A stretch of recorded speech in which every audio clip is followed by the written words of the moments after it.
Karen Mitchell ruled Maplewood Estates like a self-appointed monarch. Though technically just the HOA president. She treated the neighborhood like her personal kingdom, issuing fines, sending threatening letters, and nitpicking every flower pot that wasn't aesthetically aligned with her vision. Her clipboard was her scepter. Her smug smile, the seal of her reign. Every morning, she made her rounds in her golf cart, stopping to take pictures of violations. A trash can too close to the curb. Fine. A mailbox with a scratch. Fine. A lawn 2 inches too tall. Fine. She had a file on everyone, especially the Hendersons. A quiet couple who recently refinanced their home. Karen didn't like them. She said it was because they didn't respect community standards, but really, she despised that they ignored her HOA emails. Worse, they refused to show up at her meetings, the ultimate insult to her authority. Then one day, Karen got an idea. She discovered that the HOA account was running low. Too many community improvement projects, like her beloved "Welcome to Maplewood" sign, had drained the funds. The solution? A few extra fines. And if the fines didn't exist yet, she'd make them. That night, in her home office filled with live laugh, love plaques, Karen scanned the HOA's fine documents. She noticed how easily she could copy the treasurer's signature. Just a few, she told herself, to keep things in order. She drafted official-looking notices to 6 homeowners, each demanding hundreds of dollars for repeated landscaping violations. Her forged signature looked perfect. She mailed them out the next morning, humming cheerfully. 2 weeks later, checks began arriving in the HOA's drop box. She smiled, feeling clever.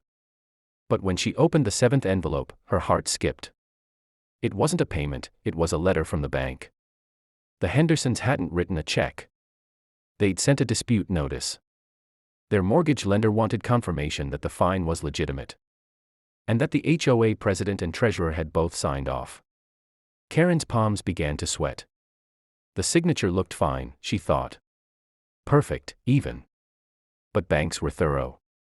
They had verification systems. And she knew, deep down, that if they compared signatures, her little scheme could crumble. Still, she smirked, convincing herself she could bluff through it. "I'm the HOA president," she whispered to herself. "No one questions me." But someone was about to. Karen opened her email the next morning and saw the subject line that made her stomach twist.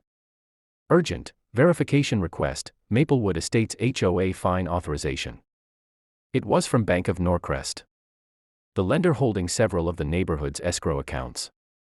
They wanted a copy of the official fine authorization, including original wet signatures from both the president and treasurer. Karen froze. The treasurer, Mrs. Delaney, had resigned 2 months ago, after accusing Karen of questionable bookkeeping. The HOA board had yet to replace her. Karen had been signing for both roles, quietly, since then. She clicked reply, typing fast. "Thank you for reaching out. The fines were legitimate HOA actions per community regulations. The treasurer's signature was authorized via board resolution." Then she sat back. Her heart hammered. No such resolution existed. That afternoon, she marched to the Hendersons' house, clipboard in hand. "You're making this more complicated than it needs to be," she told Mr. Henderson, who stood calmly at the door. He crossed his arms. "You forged a fine, Karen. Our lawyers already contacted the bank." "Excuse me?" she barked. "Forged? I don't forge anything. I run this community." Mr. Henderson smiled coolly.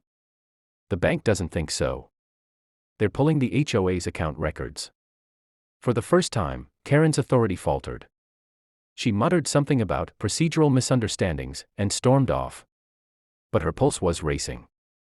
That night, she tore through her files, trying to find a way out. Maybe she could create fake minutes from a board meeting. Maybe she could claim Mrs. Delaney had pre-signed blank forms. But deep down, Karen knew she was cornered.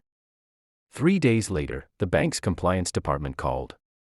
They'd compared the treasurer's signature with archived documents from a previous loan verification. The results weren't close. The strokes were uneven, the loop angles inconsistent, the ink pressure off. A forgery, plain and simple. Karen tried to talk her way out of it. She blamed a clerical mix-up. Then, a faulty scanner. But the investigator wasn't buying it. "We'll need to escalate this," he said flatly. "You might want to speak to your legal representative." Karen's hand trembled as she hung up. She could already imagine the neighborhood gossip. Her pristine reputation, her crown, was starting to crack. And the worst part? The Hendersons were just getting started. Within a week, the bank notified the HOA board that an internal review was underway. Karen tried to spin it as routine maintenance, sending out cheerful emails to the neighborhood, pretending everything was fine. But whispers spread fast. Neighbors started asking questions. Why had fines suddenly increased? Why were checks being deposited into an account only Karen controlled? And why was the treasurer's name still on the paperwork, even after she'd resigned? Then came the bombshell: Mrs. Delaney returned. The bank had contacted her for verification. Outraged, she marched into the next HOA meeting, waving printouts of Karen's forged documents. "Explain this," she demanded, her voice echoing across the crowded community hall. Karen stammered. "Those are, authorized interim signatures." "Authorized by who?" Mrs. Delaney snapped. "You. Because the board never approved this. You've been forging my name on fines and bank documents." Gasps filled the room. Someone started recording on their phone. Karen's face turned red. "You don't understand. I did it for the community. The funds were low, and no one else was handling the finances." Mrs. Delaney cut her off. "You did it to control people." The Hendersons stepped forward. "And you almost made us lose our mortgage over a fake violation," Mr. Henderson added coldly. The meeting dissolved into chaos. Homeowners shouted for Karen's resignation. A few demanded she be arrested. She tried to gavel the room into silence, but her voice quivered. Later that night, the bank froze the HOA account pending the outcome of their fraud review. Karen's access was revoked. Her emails went unanswered. Her once loyal allies now avoided her entirely. Desperate, she drove to the bank in person, trying to talk to the branch manager. But they wouldn't let her pass the lobby. A compliance officer escorted her out, informing her that the case had been forwarded to law enforcement. Karen sat in her car, gripping the steering wheel. Her empire, built on fear, fines, and forged authority, was crumbling before her eyes. And she hadn't yet faced the worst humiliation. Because the neighborhood she once ruled, they were planning something she never saw coming. 2 months later, Maplewood Estates held a special election for a new HOA board. The turnout was massive, more residents than anyone had seen in years.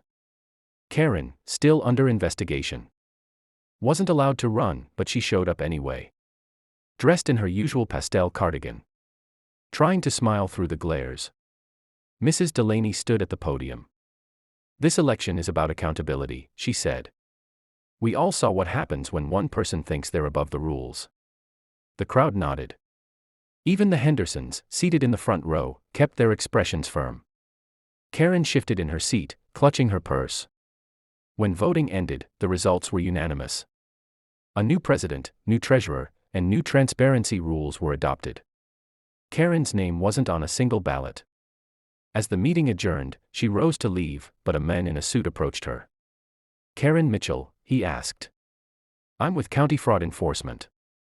We need to speak with you regarding the HOA's financial records." Her breath caught. "Now." He nodded. "Now." Neighbors watched as Karen was quietly escorted outside. Some whispered. Others filmed. Her golf cart, once a symbol of authority, sat abandoned in the parking lot.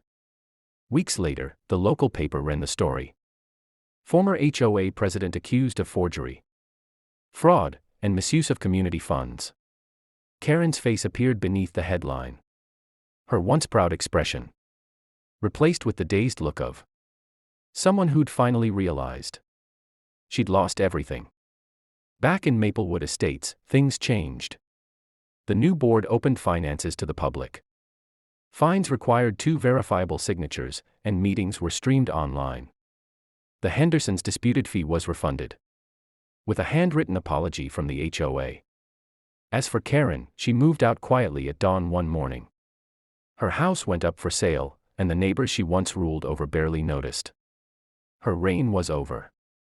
But somewhere, in another tidy cul-de-sac, a woman named Kay Mitchell was filling out paperwork for a community volunteer committee. She smiled faintly as she signed her name. Only this time, she hesitated, just for a moment, before the pen hit the paper.